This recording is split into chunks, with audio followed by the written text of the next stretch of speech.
دونالد ترامپ رئیس جمهوری آمریکا روز 30 январ در جلسه مشترک کنگره فعالیت عکس‌العمل پرزیدنتیش را نتیجه گیری کرد. در پیام تقریبا 80 دقیقه‌ای و اساساً با مسائل داخلی آمریکا، دستاوردهای کشور و اصلاحات نظام مهاجرت صحبت کرد. این زمان دونالد ترامپ با بعضی از چالش‌های سیاست خارجی آمریکا پرداخت و از کنگره خواست کمبودی‌های اساسی سازش اتمی ایران و قدرت‌های جهانی را اصلاح کند. در این برابر پرزیدنت با توانمندی آمریکایی‌ها تاکید نمود. سال گذشته جهان چیزی را دید که ما همیشه می‌دانستیم. هیچ مردمی در روی زمین چون ما ناترس با جرأت و سرسپرده نیست. اگر کوه است ما آن را فتح می‌کنیم، اگر سدی هست از آن می‌گذریم، اگر چالشی هست آن را رفع می‌کنیم، اگر امکانی هست از آن استفاده می‌بریم. از این رو اجازه دهید در این پیام سالانه نیرومند یادرس کنم که مردم آمریکا قوی است. این واقعا فرصت نو برای آمریکا می باشد.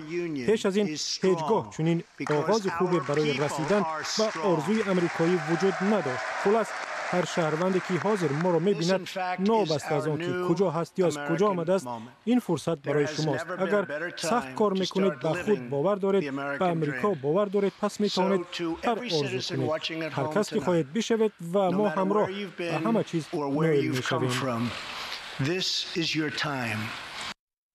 از نام حزب دموکرات وکیل کنگرس جوی کندی با پیام سالانه دونالد ترامپ واکنش نشان داد. این کنگرسمن که نابیرای دموکرات معروف آمریکایی روبرت کندی می باشد با لحن شدید ریاست عکس‌العمل پرزیدنت ترامپ را برای نقض حقوق انسان و اختلاف اندازی در کشور متهم کرد.